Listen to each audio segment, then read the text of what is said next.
নমস্কার সম্মানীয় দর্শক বন্ধুগণ, দেশের সুপ্রিম কোর্টের তরফ থেকে ঐতিহাসিক রায় দেওয়া হয়েছে ওয়াকফ আইন সম্পর্কে।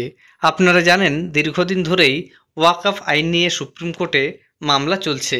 এবার গুরুত্বপূর্ণ রায় দিল সুপ্রিম কোর্ট। দীর্ঘদিন ধরে বিরোধীরা এমনকি বিভিন্ন মুসলিম সংগঠন দাবি করে আসছিল কেন্দ্র সরকারের এই আইনকে বাতিল করার জন্য। এবার সুপ্রিম কোর্ট সেই মতো বড় পদক্ষেপ নিয়েছে। সুপ্রিম কোর্টের তরফ থেকে বিভিন্ন স্থগিতাদেশ দেওয়া হয়েছে। কোন কোন বিষয়ের উপর স্থগিতাদেশ দেওয়া হয়েছে সেই আপডেট আপনাদের এই ভিডিওতে আমি দেব। পাশাপাশি সুপ্রিম কোর্ট কি ভবিষ্যতে এই আইনকে বাতিল করতে পারে সেই সম্পর্কে আপডেটও রয়েছে। তবে এর আগে অনুরোধ, চ্যানেলে নতুন হয়ে থাকলে ছোট্ট চ্যানেলটি সাবস্ক্রাইব করে নোটিফিকেশন অল করে রাখতে ভুলবেন না।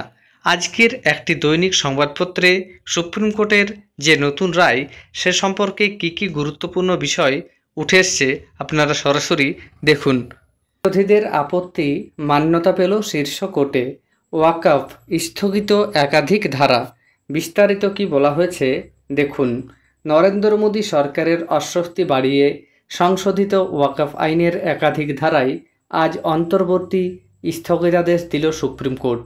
তাৎপর্যপূর্ণ হলো ওই বিলটি নিয়ে যৌথ সংসদীয় কমিটিতে বিরোধীরা যে ধারাগুলি নিয়ে আপত্তি জানিয়েছিল মূলত সেগুলিতেই স্থগিতাদেশ জারি করেছে দেশের শীর্ষ আদালত। এই পদক্ষেপকে গণতন্ত্রের পক্ষে শুভ সংকেত বলে মোদী সরকার তুলে ধরার চেষ্টা করলেও বিরোধীদের বক্তব্য আজকের রায় সরকারের গালে বড় মাপের চড়। ওয়াকফ আইনে সংস্কারের উদ্দেশ্যে গত বছরের অগস্ট মাসে বিলটি লোকসভায় পেশ করে মোদী সরকার। তারপরেই বিস্তারিত আলোচনার জন্য তা পাঠিয়ে দেওয়া হয় জেপিসিতে। কিন্তু অভিযোগ ওঠে প্রাথমিক রিপোর্টে বিরোধীদের কোনো আপত্তি নথিভুক্তই করেনি কমিটি। পরে অবশ্য সেই আপত্তি নথিভুক্ত হয় এবং এবছরের বাজেট অধিবেশনে সংসদের দুকক্ষেই মাঝরাত পর্যন্ত অধিবেশন চালিয়ে ওই বিলটি পাশ করিয়ে নেয় সরকার। গত 5 এপ্রিল ওই বিলে রাষ্ট্রপতি দ্রৌপদী মুর্মু স্বাক্ষর করলে সেটি আইনে পরিণত হয়। ওই বিলের বিরোধিতায় সুপ্রিম কোর্টের দ্বারস্থ হয় বিরোধী রাজনৈতিক দলসহ একাধিক মুসলিম সংগঠন। আজ ওই মামলার রায়ে সুপ্রিম কোর্টের প্রধান বিচারপতি বি.আর. গাভাই এবং এ.জি. মুশিহের বেঞ্চ জানিয়েছে ওই আইনে কিছু সুরক্ষামূলক ব্যবস্থার প্রয়োজন, যে কারণে ওই আইনের কিছু ধারায় স্থগিতাদেশ জারি করা হয়েছে। তবে শীর্ষ আদালত এও জানিয়েছে কিছু ধারা নিয়ে প্রশ্ন থাকলেও গোটা ওয়াকফ আইন স্থগিত করার কোনো যুক্তি নেই। সংশোধিত ওয়াকফ আইনে কোনো বিতর্কিত ওয়াকফ সম্পত্তি নিয়ে চূড়ান্ত রায় দেওয়ার ক্ষমতা জেলাশাসক বা সম পদমর্যাদার আধিকারিকদের হাতে দেওয়া হয়েছিল। আইনের ওই ধারায় প্রবল আপত্তি ছিল বিরোধীদের। ওয়াকফ সংক্রান্ত জেপিসির সদস্য তৃণমূল সাংসদ কল্যাণ বন্দ্যোপাধ্যায়ের মতে বিজেপি শাসিত রাজ্যে মূলত বিতর্কিত ওয়াকফ সম্পত্তির জমি হাতাতেই ওই পদক্ষেপ করা হয়েছিল। তাতে স্থগিতাদেশ দিয়ে মোদী সরকারের পরিকল্পনা ভেস্তে দিয়েছে শীর্ষ আদালত। এর ফলে ওই আইনের কার্যত আর কোনো প্রাসঙ্গিকতাই থাকল না। বিরোধীদের মতে গোটা দেশে ওয়াকফের কাছে কয়েক হাজার একর জমি রয়েছে, যার বড় অংশ বিতর্কিত। যে জমি ব্যবসায়িক স্বার্থে ব্যবহারের পরিকল্পনা নিয়েছিলেন গেরুয়া শিবিরের নেতারা। আজ সুপ্রিম কোর্ট ওই ধারায় স্থগিতাদেশ দিয়ে বলে এ ধরনের কোনো জমি সংক্রান্ত বিবাদের নিষ্পত্তি একমাত্র ওয়াকফ ট্রাইব্যুনাল বা সংশ্লিষ্ট রাজ্যের হাইকোর্টে হতে পারে, কারণ সাধারণ মানুষের ব্যক্তিগত অধিকার নিয়ে জেলাশাসক সিদ্ধান্ত নিতে পারেন না। এর ফলে আইন আদালত এবং প্রশাসনিক ক্ষমতা লঙ্ঘনের সম্ভাবনা রয়েছে।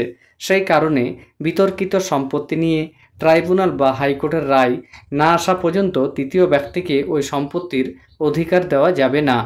সংশোধিত আইনে কোনো ব্যক্তি 5 বছর ইসলাম ধর্ম পালন করলে তবেই ওয়াকফ প্রতিষ্ঠা বা ওয়াকফে সম্পত্তি দান করতে পারবেন। আজ সুপ্রিম কোর্টের যৌথ বেঞ্চ জানিয়েছে কোনো ব্যক্তি 5 বছর ধরে ইসলাম ধর্ম পালন করছেন কি না তা নির্ণয় করার জন্য কোনো রাজ্য সরকার যতদিন না নিয়ম প্রণয়ন করছেন ততদিন ওই ধারায় স্থগিতাদেশ জারি থাকবে।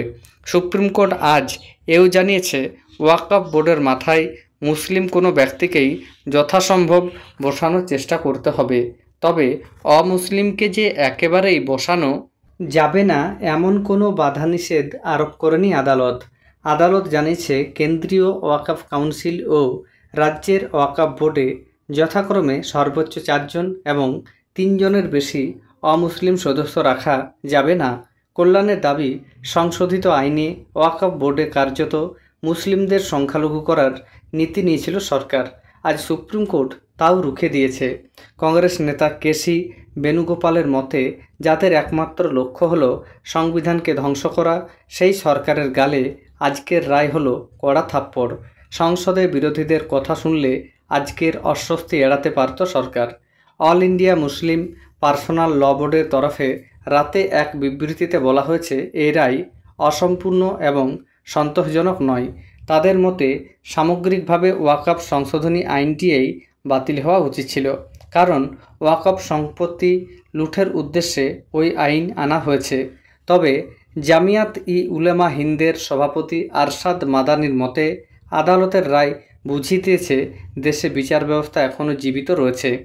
আদালতের রায়ে অস্বস্তিতে পড়লেও মুটের উপর চুপচাপে রয়েছে বিজেপি নেতৃত্ব।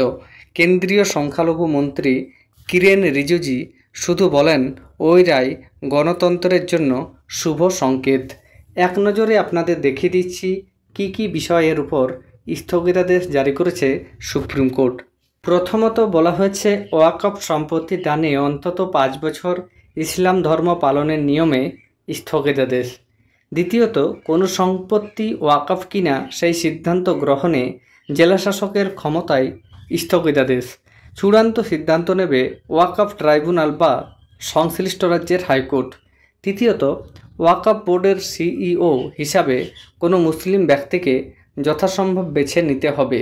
4 নম্বর, কেন্দ্রীয় ওয়াকফ কাউন্সিলে 4 জনের বেশি অমুসলিম সদস্য হতে পারবে না। এছাড়া বলা হয়েছে রাজ্য ওয়াকফ বোর্ডে 3 জনের বেশি অমুসলিম সদস্য হতে পারবে না। তাহলে বুঝতে পাচ্ছেন দেশের সর্বোচ্চ আদালত অর্থাৎ সুপ্রিম কোর্টের তরফ থেকে ওয়াকফ আইন সম্পর্কে বর্তমান সময়ে যে রায় সামনে এসছে সেখানে দেখা যাচ্ছে একাধিক স্থগিতাদেশ দিয়েছে সুপ্রিম কোর্ট। তবে এই আইন বাতিল করার কথা বলা হয়নি। তবুও আপনাদের জানিয়ে রাখি, যদি ভবিষ্যতে এই আইন বাতিল করা সম্পর্কে কোনো রকমের আপডেট আসে সেটাও এই চ্যানেলে তুলে ধরা হবে। তবে এই মুহূর্তে যে আপডেট, সেই আপডেট অনুযায়ী একদিকে বিরোধীরা মনে করছে নতুন রায়ের ফলে তাদের নৈতিক জয় হয়েছে, আবার অন্যদিকে কেন্দ্র সরকার মনে করছে সুপ্রিম কোর্টের এই রায় গণতন্ত্রের পক্ষে শুভ সংকেত। ধন্যবাদ।